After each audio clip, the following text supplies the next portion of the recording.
Hi, everyone. Welcome back to Your Favorite Black Lobbyist podcast.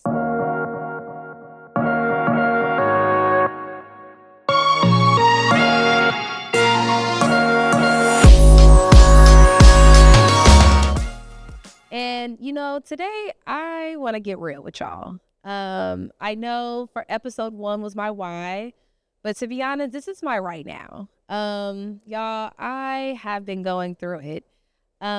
And I know that when typically we see people going through it, it is, in like the oversized sweatpants, eating a tub of ice cream, laying in bed, not leaving the bed, watching your favorite reality TV show, just, letting life pass you by. And to be honest, it doesn't always look like that. And I had to actually identify what I was going through because at first I thought it was depression, but really it was burnout. And I know this is something that a lot of people experience and kind of go through, especially as working young professionals and adults.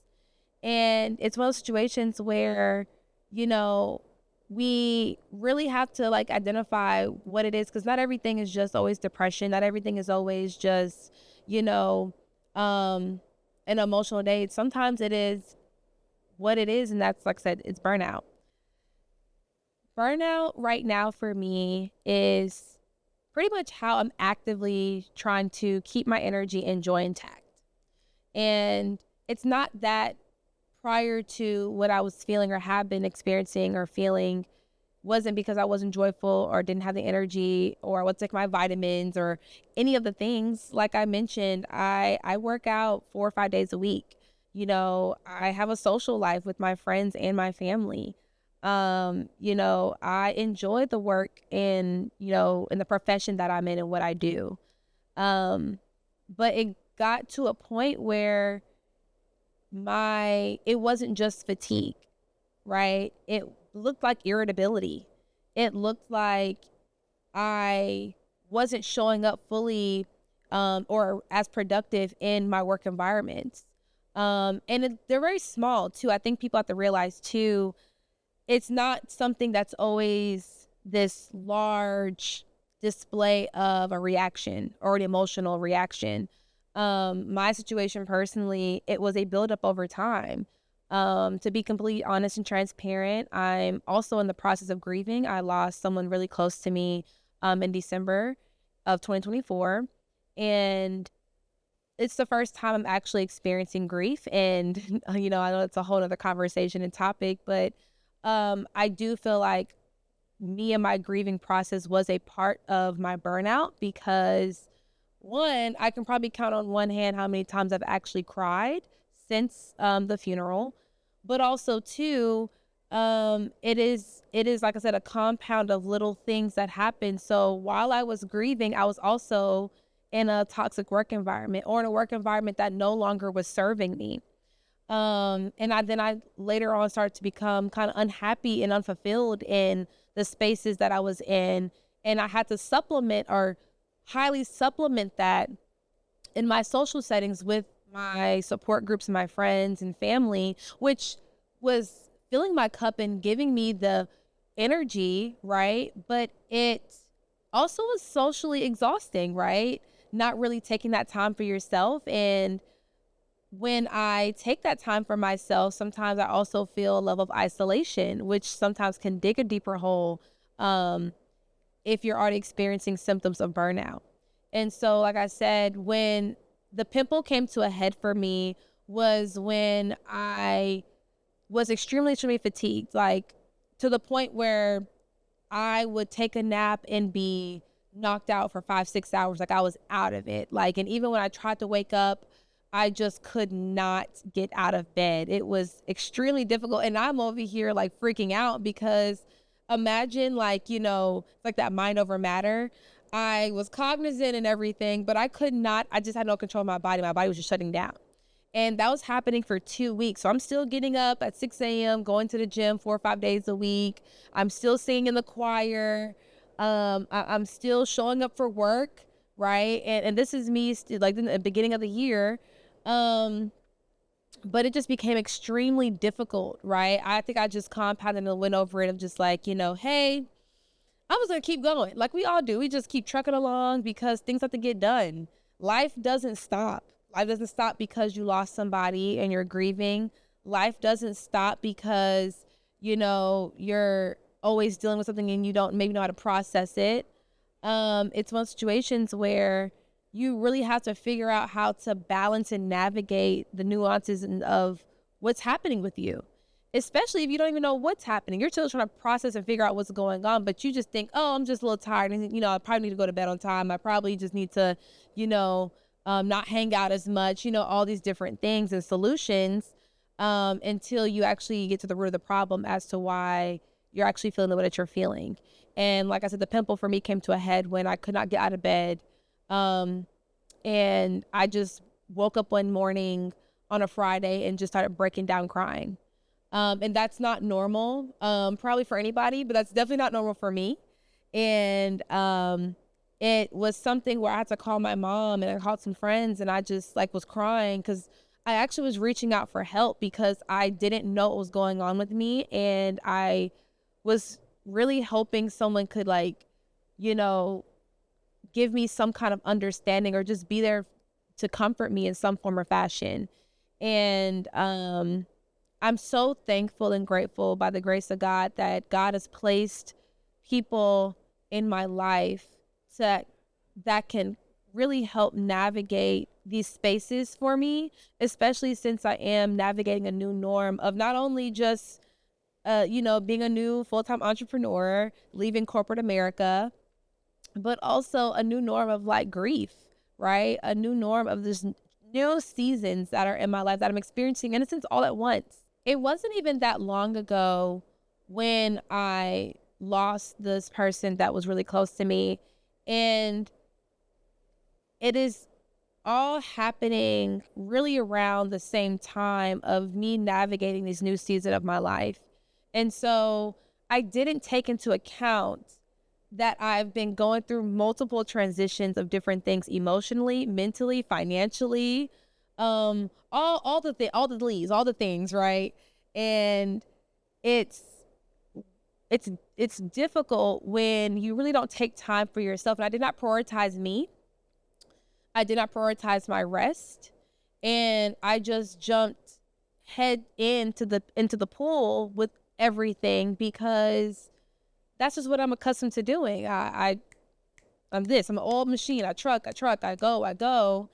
And no one talks about how it's necessary. It's a necessity actually to rest. It is a necessity to deal with the things that is happening to you at different levels and moments of your life. It's okay to take a step back. It's okay to take a break away from the job. It's okay to take a break from the work, whether it's for your full-time business or not. It's okay to take a break from the gym. It's okay to take a break from your extracurricular activities. And I didn't think that was okay. I didn't think that I had permission to do that. And if I did those things, I felt guilty. I felt shame. I was shaming myself and guilting myself into something I really didn't have to do. And so that also compounded, right? Mixed in with all the other things where I also didn't feel like I could express that. And so, of course, because of not getting much sleep, because I feel fatigued, my body is tired, I'm mentally bogged down, I have brain fog, I can't remember my first and last name to my middle name. I can't remember, all these things.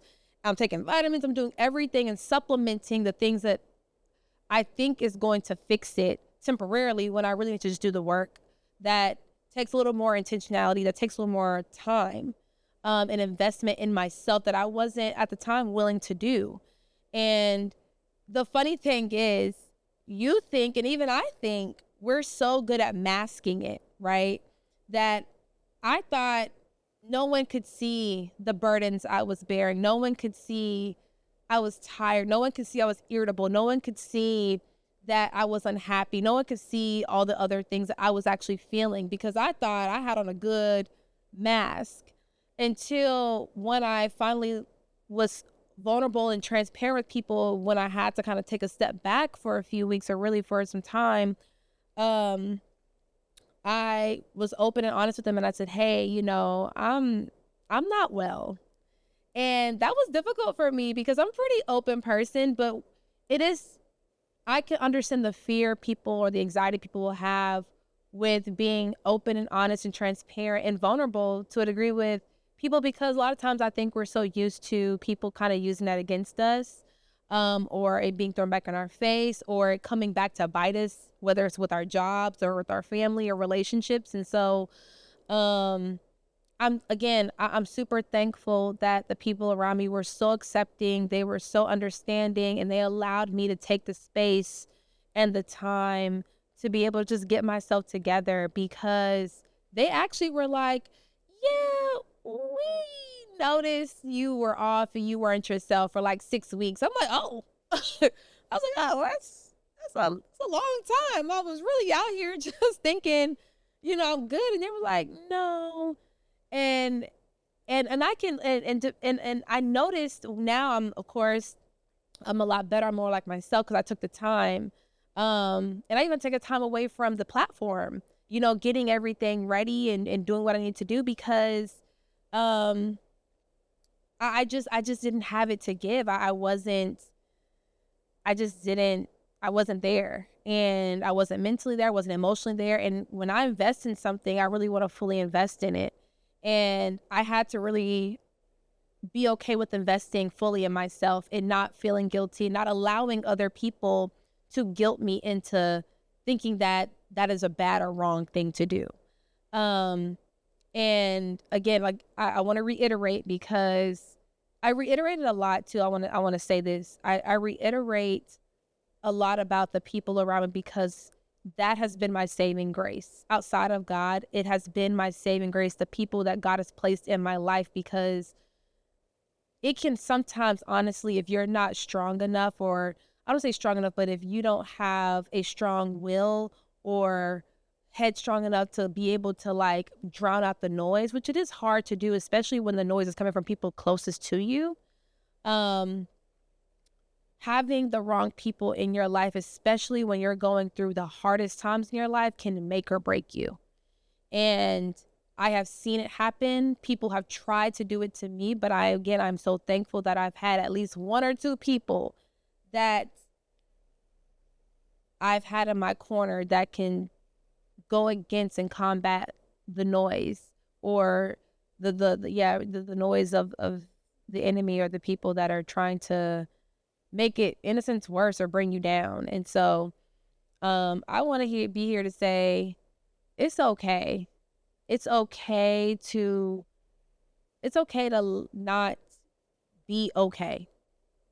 And I think, I know it's kind of cliche, but sometimes we need to hear that. Sometimes we need to be able to just say, it's okay to not be okay. I'm not well.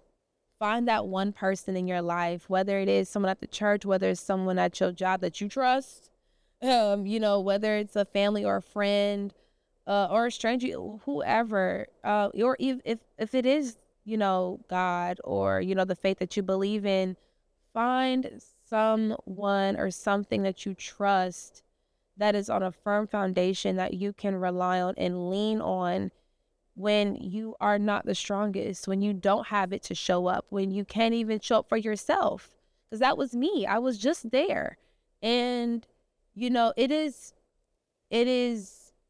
at the time, it can be scary and difficult, because it may not be who you're used to seeing, right? Who, meaning yourself. You're used to seeing and being a certain way and showing up a certain way. And so when you can't do that, especially, right, if you have, I quote unquote say, a label, if you're a father, if you're a mother, a wife, a husband, you have a responsibility outside of yourself. You know, I can only imagine. I'm, as of right now, I'm only responsible for myself. But I feel for those that have the responsibility of children, and, that is a mother or as a wife or a husband or a father. And don't let you not do it by yourself, right? You add a single in front of that, it adds an extra layer, right? And so that's why I really say having community, God driven, God willed, God aligned community and people in your life is so necessary, because a lot of times it can be your saving grace. And because I am in the process of grieving actively, and grief is not linear, um, that has also been my saving grace as well. And so, and I also realized the grief has also been a notch under the belt of the burnout as well. So, it is something that I honestly say, um, take the time to really um, figure out you. Take the time to really rest, and not just doom scroll, not just, oh, I took a day or two. Rest. Take 2 weeks off. And I know some people are like, oh, 2 weeks. I have friends who are in more high paced, high profile job, and career that I'm in, I would say, and are high stressful. And I say rest. They act like I didn't cuss them out and wish them dead. It's like they cannot take a break. And like that is the ultimate sin. It's like, how dare you say rest, and so, but I'm telling you, it's so important, because if you don't do it, your body will do it for you. If you don't actively do it, your mind will do it for you. If you don't do it, God will do it for you, whether you want to or not. God gonna sit you down, because you're human. We're not a robot. This ain't our robot. We're not, the Terminator. We can't function at such a high pace all the time. And I know that we're in a culture, that hustle culture, where it's like, go, go, go. You got to hustle. You got to wake up at 5 a.m., put Saratoga water on your face. And, you know what I'm saying? And, you gotta sit up here and run 30 miles. And if you ain't did that by 12 p.m., what are you doing? Like, no. Like, that's not. And if that works for some people, I'm not knocking it. Hey, good for you. But that don't work for me. And I think that's the other thing too. Find out what works for you.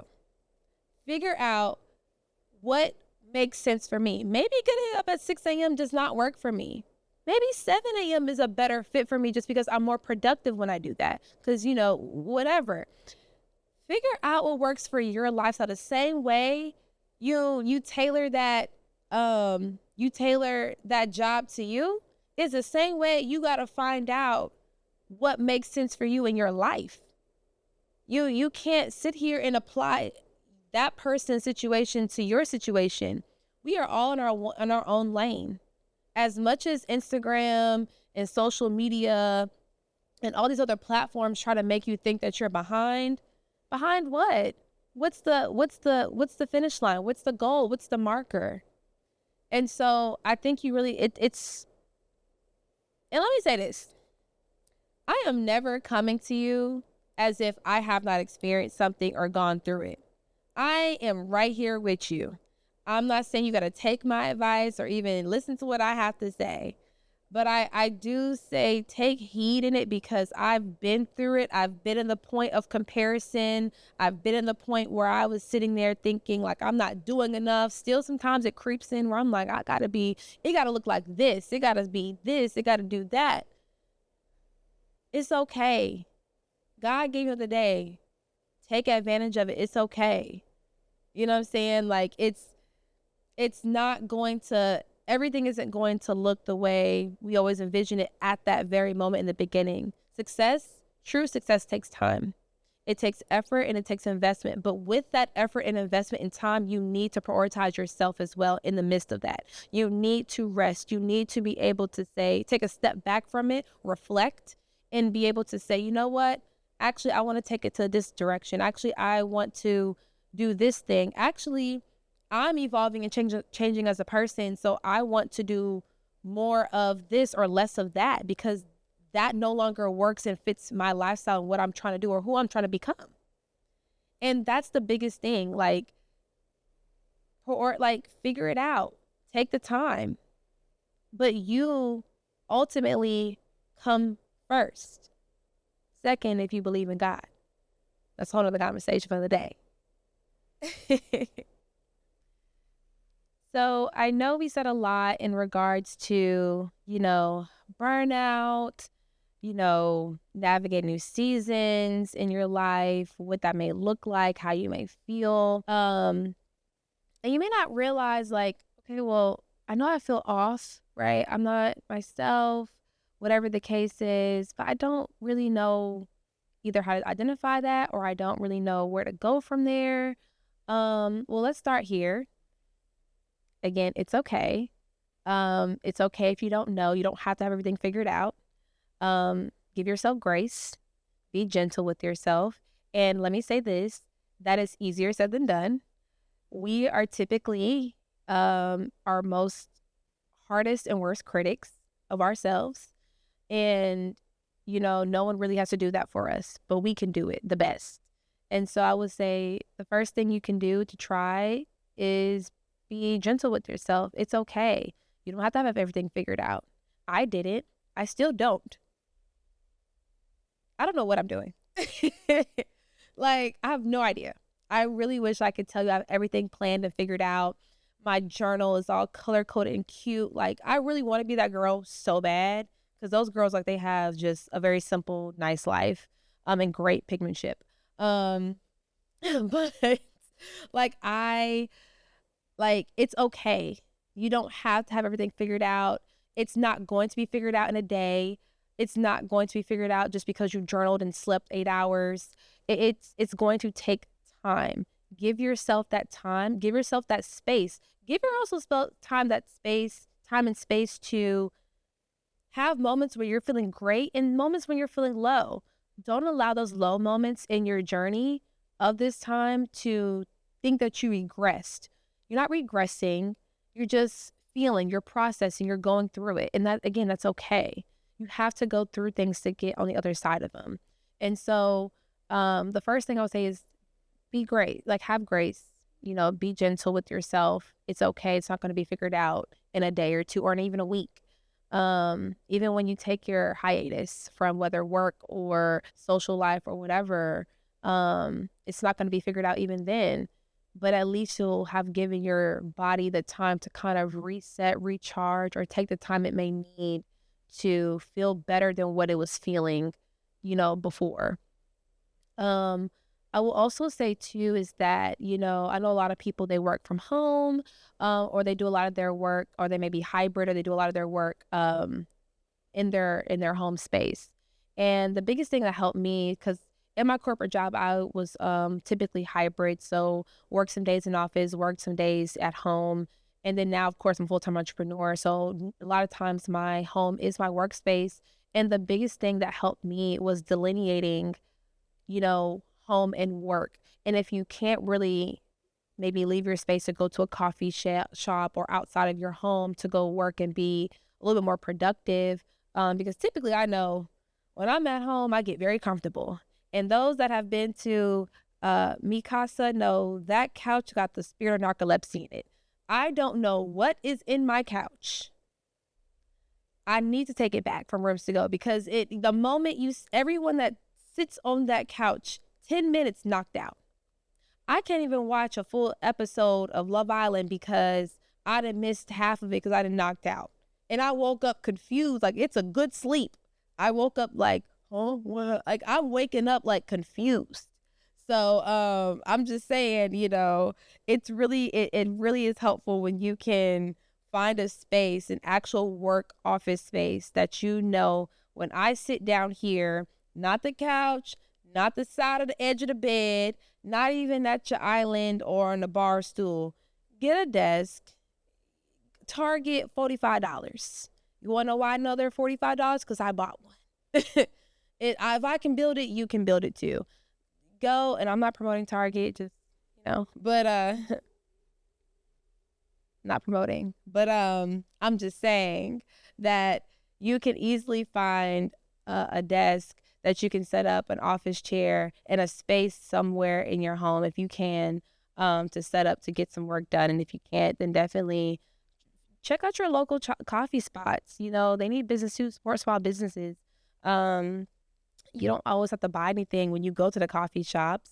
or when you go to like a bookstore somewhere that you can get some work done. So I would say that, to not get too off the topic, is just find a space that works for you, that you can actually identify that this is work and the rest is for anything that's not work, whether it's to relax, whether it's to chill, to eat, but that helps when you can kind of organize, I would say, organize your space in your life.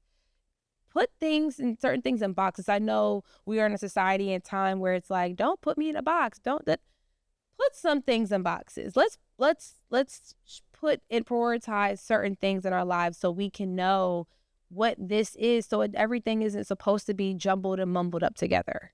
You know, make sure you have a clear delineation of what certain things are and what they are not. I think that helps free up the mental bog that you may also feel, because again, if you have one of those labels, or if you are just a hardworking person that got their own job, or that's a high profile person in their career just killing it, you already mentally bogged down 40 plus hours a week, right? Like, we have to live. So we're working a lot typically, right? And even if you're not working, if you're not doing something, you're still mentally bogged with other things that happen that's going on in your life. And so you have to free up that space, because it is a real thing. I don't know the science behind it, but when you have clutter, when you have disorganization in your life and in your space, it doesn't help with what's going on up here. And so in order to free this up to some degree, you got to free up this, you know what I'm saying, in your life, and make a clear-cut path of what certain things are. And that, I will say, that helped me a lot, and actually helped me be a lot more productive, instead of taking that nap that turned into a 3-hour nap and not, and missed half my work. So yeah, that definitely helps. I will also say another thing that helped me, that phone. I'ma hold your hand when I say this. I know, because I have a bad problem of doom scrolling. Twitter be funny. I get it. I get it, but you have to take a break. You have to take a break, because social media will pervert what's happening in your reality to some degree. And social media, your phone can be very useful, convenient, informative, all the things, but you have to implement breaks within your day. If you don't, again, you're just bogging yourself down mentally and emotionally with what's happening in other people's lives, and on the phone that you have extreme access to all the time, that it just, in my opinion, it convolutes what's happening in right now. And you got bigger fish to fry, sweetie, because you got to deal with what's going on with you. And again, you are way more important than what's happening in the world right now, what's happening online, because if you don't take care of you, who else gonna do it? I know your mama's gonna be there.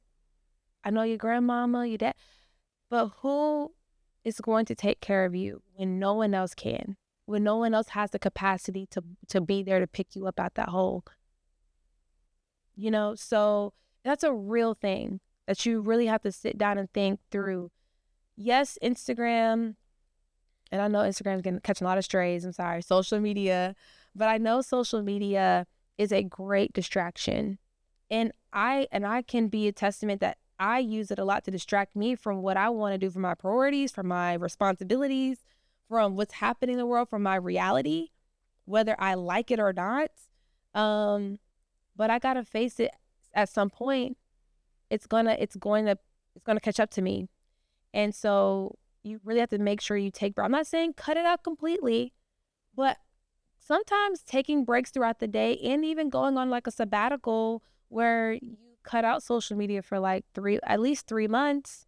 I promise you, if you do that, and I've done it before, you see a major difference in just how you interact with people. You'll be surprised. It makes us actually more socially awkward, which I didn't think it can get more awkward than this. But it helps, right? When you are not focusing your attention on other things when you really are taking that time to focus it on you. And so, and that's really the gist of it, right? Figuring out how you can prioritize and focus on you while balancing the rest of your life. No one tells you that when you reach adulthood, okay? So no one tells you you have to juggle all these different things at the same time.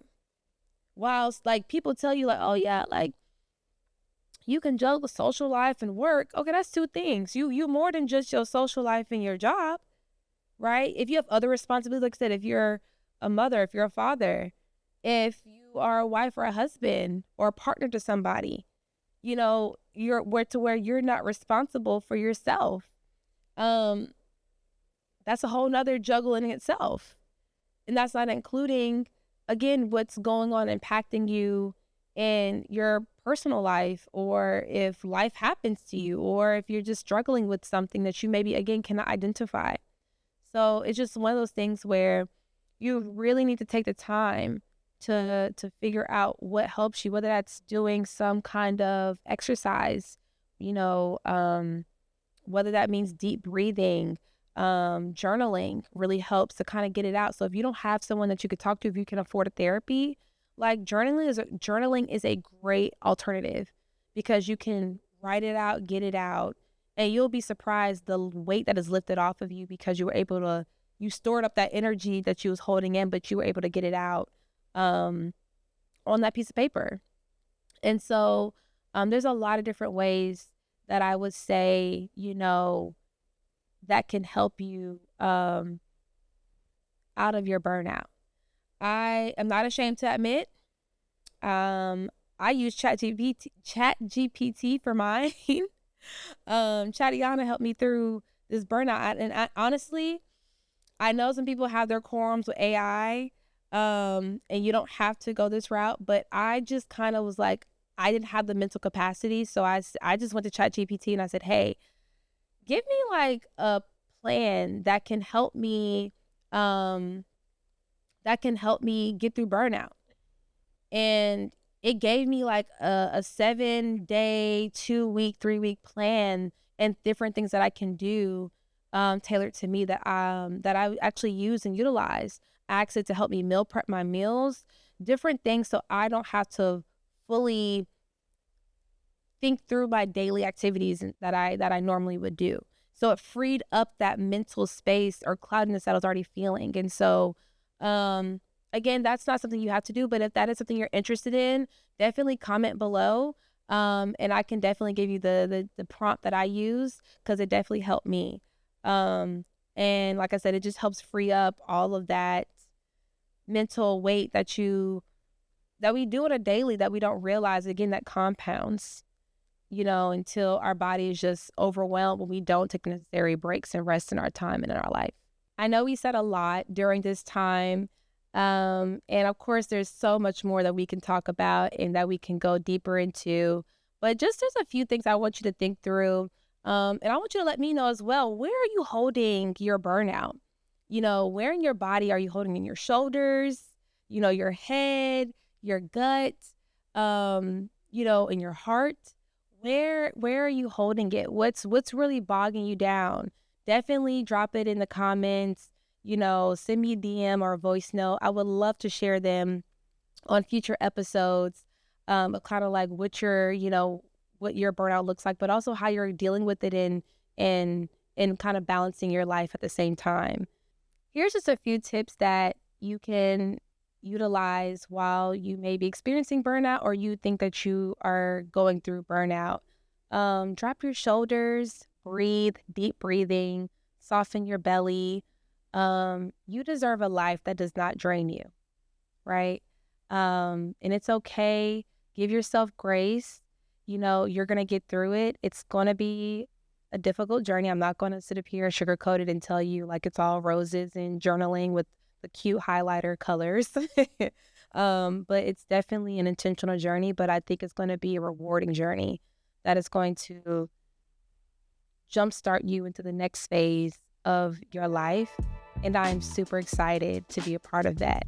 Thank you all so much for joining me on this episode. please remember to like, follow, subscribe, comment below, send me a DM with some loving light energy. I want to hear from you, hear your stories. Remember, we're all in this together. All of it matters. And again, I'll see you next time. Bye.